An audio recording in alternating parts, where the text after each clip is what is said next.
las estrellas que asomaron con una prisa indecente. Tan pronto como el sol desapareció, eran para George totalmente desconocidas. Buscó la Cruz del Sur, pero no pudo encontrarla. Aunque sus conocimientos astronómicos eran muy escasos y no podía reconocer sino unas pocas constelaciones, la ausencia de amigos familiares lo perturbaban excesivamente.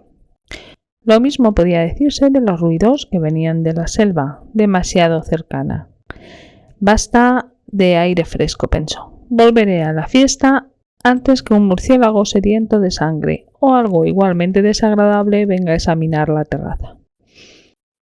Iba hacia la escalera cuando otro huésped salió de la abertura. La oscuridad era ya tan grande que George no pudo reconocerlo. «Hola», dijo. «¿También usted se siente harto?» Su invisible acompañante se rió. «Rupert ha comenzado a exhibir una de sus películas. Ya las he visto todas». «Sírvase un cigarrillo», dijo George. «Gracias».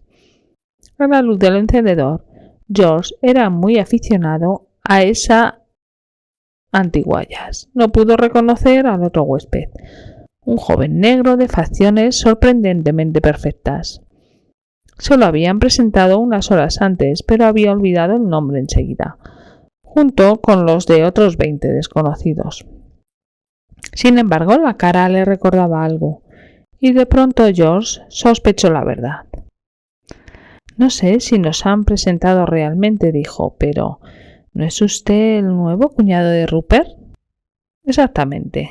Soy Jack Rodrigues. Todo el mundo dice que Maya y yo nos parecemos mucho». George pensó si debía lamentar con Jan la adquisición del nuevo pariente. Al fin decidió que sería mejor que el pobre hombre descubriese solo la verdad. Después de todo, era posible que Rupert se dedicase a sentar cabeza. «Yo soy George Grenson. Es la primera vez que concurre a una de las famosas fiestas de Rupert». «Sí, indudablemente se conoce aquí a mucha gente nueva». «Y no solo a seres humanos», añadió George. «Nunca me habían presentado a un superseñor». El otro titubeó un momento antes de contestar, y George se preguntó qué lugar sensible habría tocado. Pero la respuesta no reveló nada. Nunca había visto a ninguno, excepto, claro, en una pantalla de televisión. La conversación languideció y George comprendió al fin que Jan deseaba estar solo. Por otra parte, sintió frío, así que dejó la terraza y volvió a la fiesta. La selva estaba ahora en silencio. Jan se reclinó contra la curva pared de la toma de aire y solo oyó el débil murmullo de los pulmones mecánicos de la casa. Se sintió muy solo, como lo había deseado. Se sintió también muy desilusionado, y ahora no lo había deseado de ningún modo. Ninguna utopía puede satisfacer siempre a todos. A medida que mejoraron las condiciones materiales, los hombres se hicieron más ambiciosos y ya no se contentaron con el poder y los bienes que en otra época habían parecido inalcanzables. Y aunque el mundo exterior se había ajustado a casi todos los deseos, la curiosidad de la mente y la inquietud del corazón seguían aún muy vivas. Jack Rodrigues, aunque raras veces apreciaba su suerte, se hubiese sentido aún más descontento en una época anterior. Un siglo antes, el color de su piel hubiese sido un impedimento enorme y hasta quizá aplastante. Hoy no significaba nada. La inevitable reacción que había dado a los negros del siglo XXI un leve sentimiento de superioridad también se había desvanecido. La palabra negro ya no era tabú en las reuniones sociales y todos lo usaban sin embarazo. No tenían más contenido emocional que adjetivos tales como republicano o metodista, conservador o liberal. El padre de Jan había sido un escocés encantador, aunque algo desordenado, que había logrado obtener bastante renombre como mago profesional. Su muerte, a la temprana edad de 45 años, había tenido como causa el consumo excesivo del más famoso producto del país. Aunque Jan nunca había visto borracho a su padre, no estaba seguro de haberlo visto sobrio alguna vez. La señora Rodrich, todavía muy viva, enseñaba teoría de la probabilidad en la Universidad de Edimburgo. Como ejemplo típico de la extrema movilidad del hombre del siglo XXI, la señora Rodrich, que era negra como el carbón, había nacido en Escocia, mientras que su expatriado y rubio marido se había pasado toda la vida en Haití. Maya y Jan nunca habían tenido un hogar fijo y habían oscilado entre las familias de sus progenitores como dos rueditas volantes. Se habían divertido bastante, naturalmente, pero no habían llegado a corregir la inestabilidad heredada del señor Rodrich. A los 27 de edad, Jan tenía aún por delante varios años de estudio antes de que tuviese que pensar seriamente en su carrera. Había obtenido fácilmente el título de bachiller, siguiendo un plan de estudios que un siglo antes hubiese parecido verdaderamente extraño. Sus más importantes materias habían sido matemáticas y física, pero había estudiado también filosofía y apreciación musical. Aún para el alto nivel de aquella época, Jan era un pianista aficionado de primera categoría. Dentro de 3 años obtendría el doctorado en física aplicada, con astronomía como ciencia auxiliar. Esto supondría bastante trabajo, pero Jan lo prefería así. Estaba estudiando en la que quizá era la institución más hermosamente situada del mundo, la Universidad de la Ciudad del Cabo, construida en la falda de la montaña de la Mesa.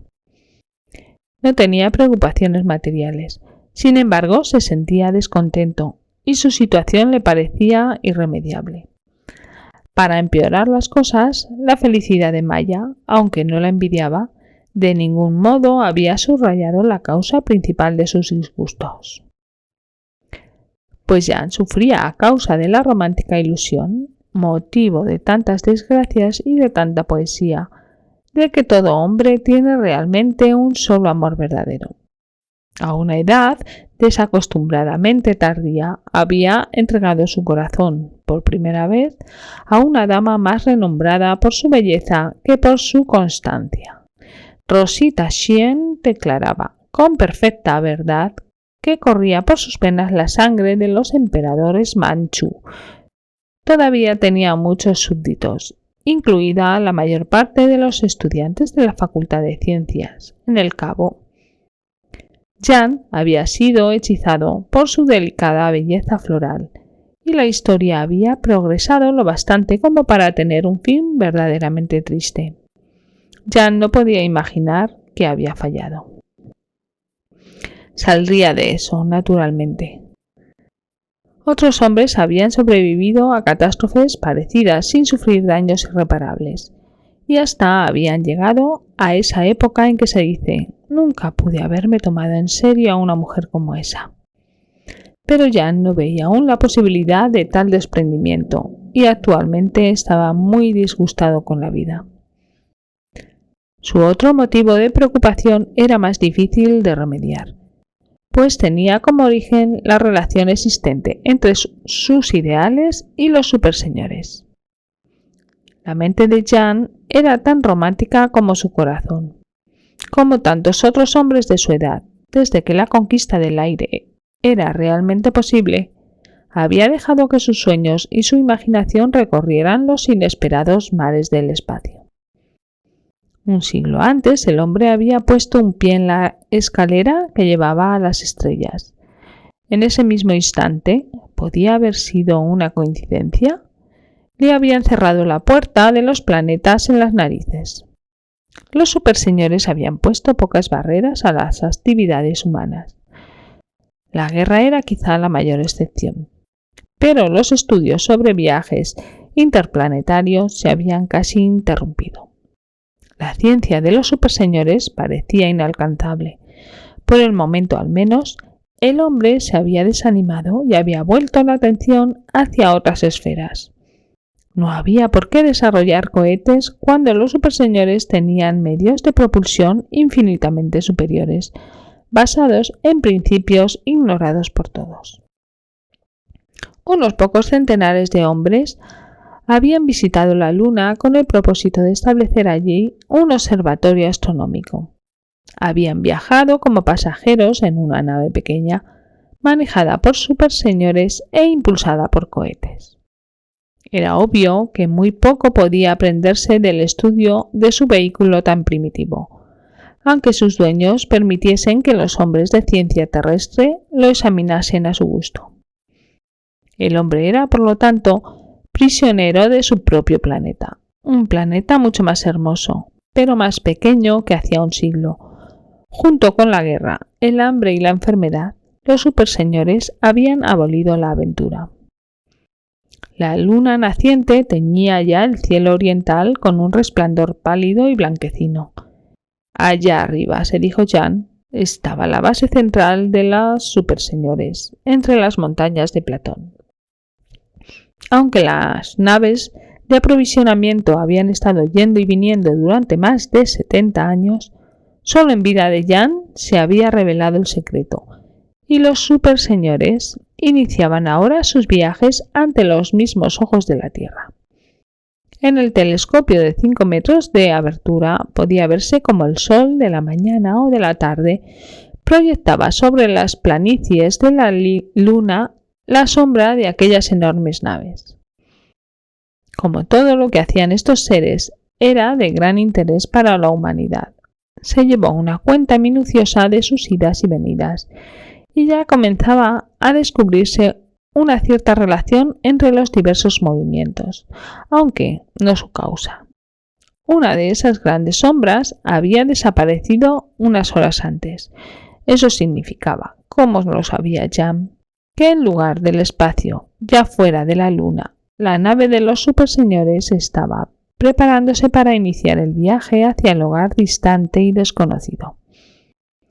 Jan nunca había visto a una de esas naves en el momento de elevarse hacia los astros. En las noches claras, las naves eran visibles desde una de las mitades del mundo, pero Jan nunca había tenido suerte. Uno nunca podía decir con exactitud cuándo comenzarán el verdadero viaje, y los superseñores no adelantaban la noticia. Jan dedicó a esperar otros 10 minutos antes de volver a la fiesta. ¿Qué era eso? Solo un meteoro que atravesaba la constelación de Eridano. Jan suspiró. Descubrió que se le había apagado el cigarrillo y encendió otro. Ya se había fumado la mitad cuando, a 1.000.000 de kilómetros, el navío estelar comenzó a moverse. Desde el mismo centro de la creciente luna iluminada, una chispita comenzó a ascender hacia el cenit. Al principio el movimiento era tan lento que apenas se lo advertía, pero poco a poco la nave fue ganando velocidad. Siguió subiendo cada vez con mayor brillo, hasta que de pronto desapareció. Momentos después volvió a aparecer, más veloz y brillante, encendiéndose y apagándose con un ritmo peculiar. Subió rápidamente por el cielo, dibujando una fluctuante línea luminosa entre los astros, aunque uno ignorase la distancia real. La impresión de velocidad quitaba el aliento, sabiendo que la nave se encontraba más allá de la Luna. El cálculo de las velocidades y energía confundían la mente. Jan sabía que estaba viendo un subproducto de esas energías. La nave misma era invisible, ya muy por encima de esa luz ascendente. Así como un cohete estratosférico deja una estela de vapor, del mismo modo el resuelto navío de los superseñores dejaba también su huella. La teoría generalmente aceptada, y había muy pocas dudas sobre su veracidad, decía que las enormes aceleraciones de la nave provocaban una distorsión local del espacio. Jan sabía que estaba viendo nada más y nada menos que la luz de unas estrellas distantes, reunidas y enfocadas hacia la Tierra. Cada vez que en el camino recorrido por la nave se cumplían ciertas condiciones. Era una prueba visible de la relatividad. la curvatura de la luz en presencia de un colosal campo gravitatorio. Ahora, el extremo de esa inmensa lente, delgada como una línea de lápiz, parecía moverse con mayor lentitud, aunque solo a causa de la perspectiva. En realidad la nave ganaba velocidad, solo su huella parecía detenerse. La nave misma se precipitaba ahora hacia los astros. Jan sabía que muchos telescopios le estaban siguiendo, pues los hombres de ciencia querían descubrir los secretos de la nave estelar. Ya se habían publicado docenas de estudios sobre ese tema. Sin duda, los superseñores los habían leído con el mayor interés. La luz fantasmal estaba apagándose. Ahora era una raya muy débil que apuntaba como siempre hacia el centro de la constelación Carina. El hogar de los superseñores estaba aproximadamente por allí, pero en cualquier millar de estrellas de aquel sector del espacio. No era posible calcular la distancia que había entre esa estrella y el sistema solar. Todo había acabado. Aunque la nave apenas había comenzado su viaje, ya ningún ojo terrestre podía seguirla. Pero en la mente de Jan el recuerdo de la estela brillante ardía aún, como un faro que no se apagaría nunca mientras hubiese en él ambiciones y deseos.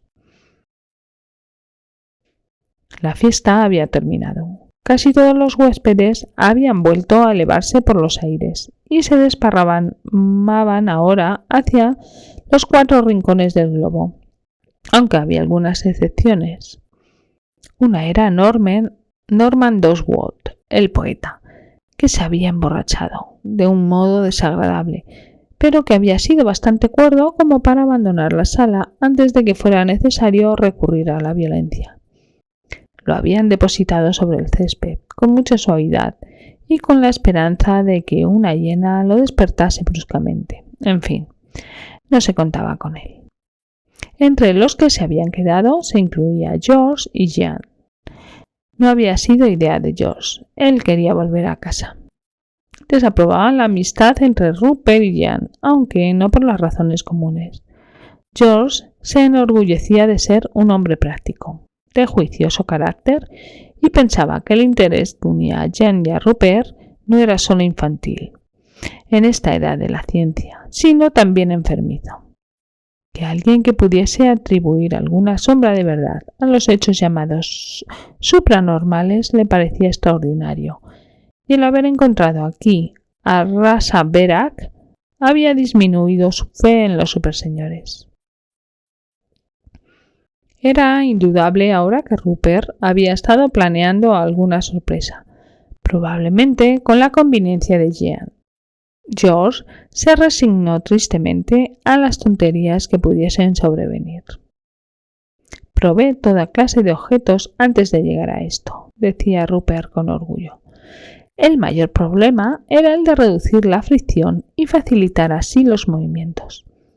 La anticuada mesita y la copa no estaban mal, pero habían sido usadas durante siglos y era indudable que la ciencia moderna podía mejorarlas. Y aquí está el resultado. Acercan las sillas. ¿Estás seguro de que no quieres unirte a nosotros, Rasi? El superseñor pareció titubear durante una fracción de segundo. Luego sacudió negativamente la cabeza. ¿Había aprendido ese gesto en la Tierra?, se preguntó George. No, gracias, replicó. Prefiero mirar. Quizá en otra ocasión. Muy bien. Hay tiempo de sobra para que cambies de parecer. Oh, ¿hay tiempo?, pensó George mirando tristemente su reloj. Rupert había reunido a sus amigos alrededor de una mesita maciza, perfectamente circular. Levantó la superficie del material plástico y reveló un brillante mar de apretados y redondos cojinetes. El borde un poco saliente de la mesa impedía que escaparan. George no podía imaginar para qué servía todo eso. La luz se reflejaba sobre los cojinetes en centenares de puntos, formando fascinantes e hipnóticas figuras.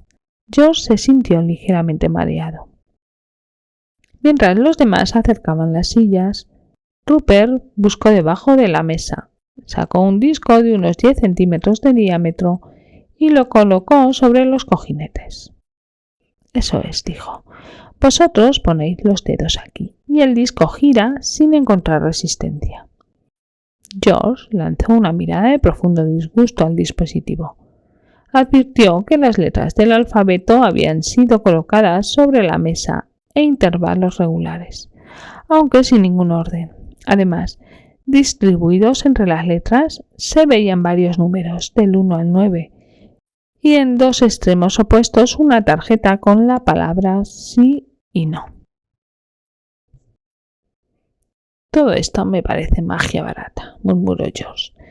Me sorprende que alguien se lo tome en serio en esta época. Luego de haber emitido esta débil protesta, George se sintió un poco mejor. Rupert pretendía no sentir por estos fenómenos más que una desinteresada curiosidad. Tenía una mente amplia, pero no era un crédulo. Jean, en cambio, George se sentía un poco preocupado. La muchacha creía, en apariencia, que en este asunto de la telepatía y de la segunda visión había algo realmente.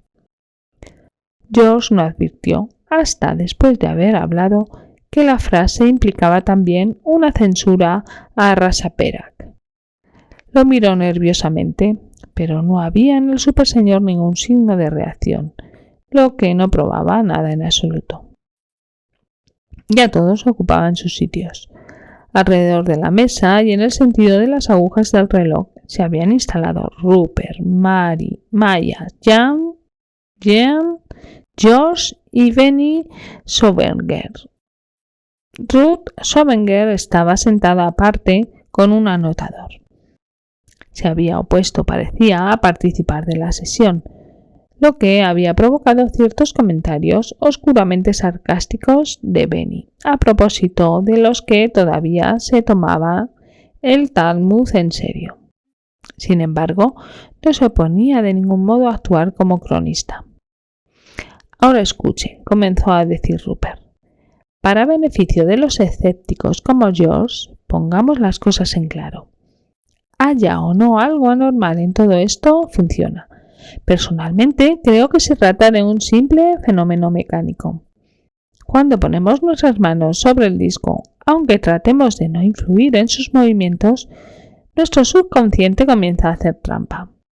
He analizado centenares de sesiones y no he descubierto una sola respuesta que no fuese conocida o sospechada por alguno de los participantes, aunque a veces no conscientemente. Tengo interés en llevar a cabo el experimento en esta peculiar circunstancia. La peculiar circunstancia estaba observándolos en silencio, pero indudablemente no con indiferencia. George se preguntó qué pensaría Rasaperak de estas antiguas supersticiones. ¿Ocupaba la posición de un antropólogo ante un rito primitivo? La escena era fantástica y George se sintió verdaderamente tonto. Si los otros se sentían como él, lo ocultaban perfectamente. Solo John estaba encendida y excitada, aunque quizá el alcohol fuese el culpable. ¿Todos listos?, preguntó Rupert. Muy bien. Guardó durante unos instantes lo que quería ser un impresionante silencio y luego, sin dirigirse particularmente a nadie, exclamó: ¿Hay alguien ahí? George pudo sentir que el disco templaba ligeramente hacia sus dedos. No era nada sorprendente si se tenía en cuenta la presión ejercida por las 6 personas del círculo. El disco osciló trazando la figura de un 8 y al fin se detuvo. ¿Hay alguien aquí?, repitió Rupert. Con un tono de voz más normal añadió: a menudo pasan 10 o 15 minutos sin que haya una respuesta, pero otras veces... ¡Shh!, dijo Jean.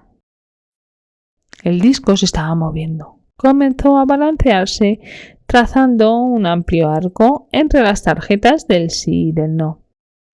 A George le costó trabajo ocultar una risita. ¿Qué quedaría demostrado si la respuesta fuese no? Recordó aquel viejo chiste: solo estamos nosotras, las gallinas. pero la respuesta era sí. El disco volvió rápidamente al centro de la mesa.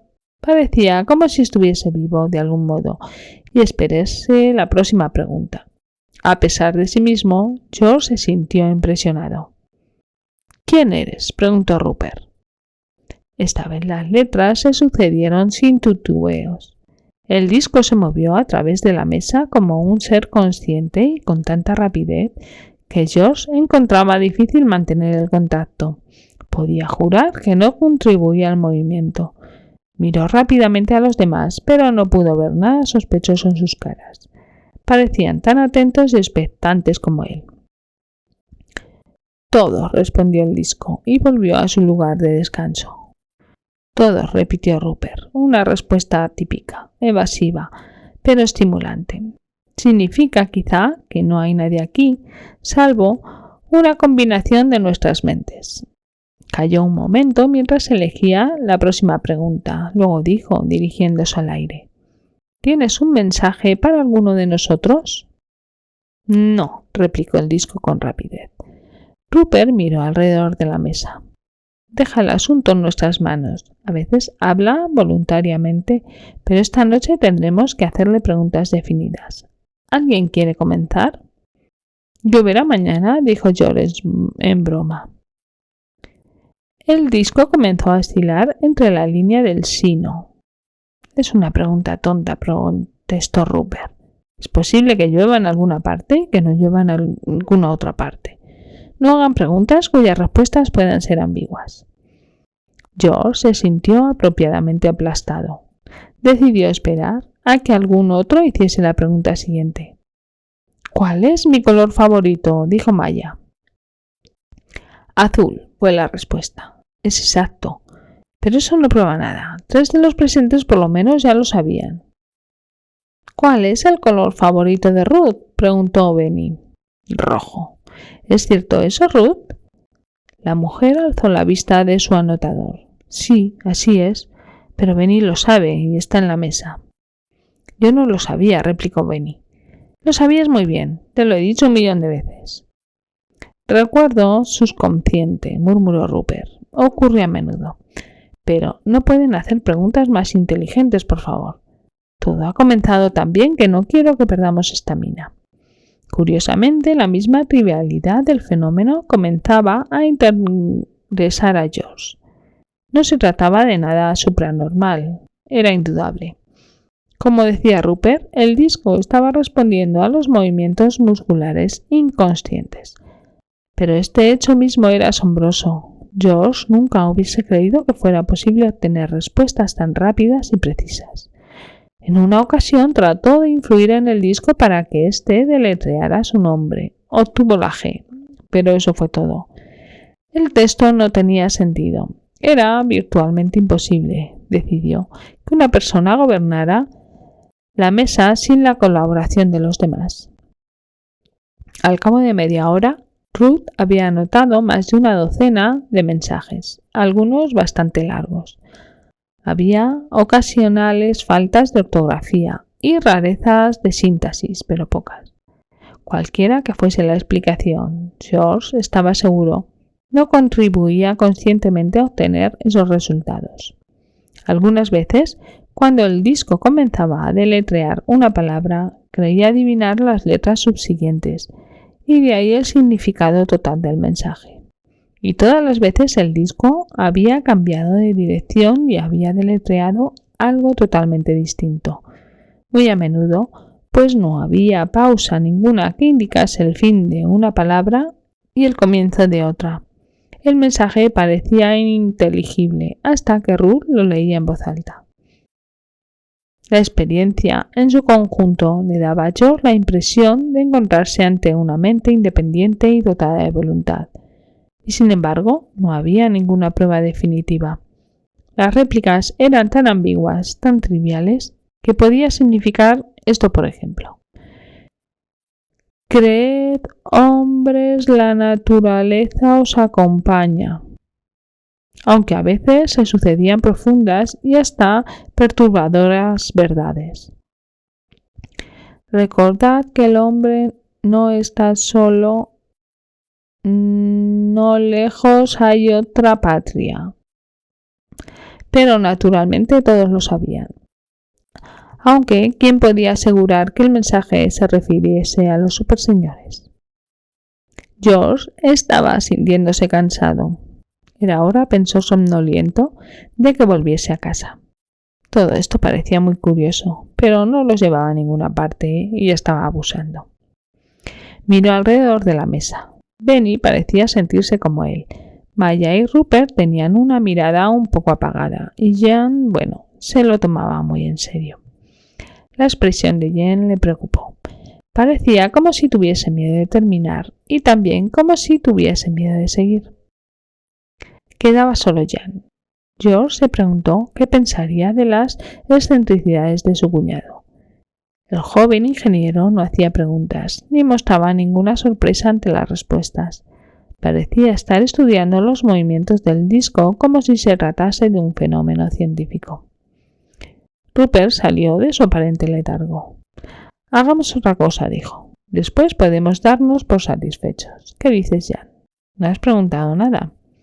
Jan, sorprendentemente, no titubeó, como si tuviese la pregunta ya preparada. Lanzó una mirada hacia la impresionante mole de Rasenberg y luego hizo con su voz clara y tranquila. ¿Qué estrella es el sol de los superseñores? Rupert lanzó un silbido de sorpresa. Maya y Benny no reaccionaron. Jean había cerrado los ojos y parecía dormir. Rasenberg se había inclinado hacia adelante de modo que podía mirar por encima del hombro de Rupert. Y el disco comenzó a moverse. Cuando volvió al centro de la mesa, hubo un momento de silencio y al fin Ruth preguntó con una voz perpleja. ¿Qué significa NGS 549672? No obtuvo respuesta, pues en ese momento George dijo ansiosamente: «Ayúdenme, me parece que Jean se ha desmayado».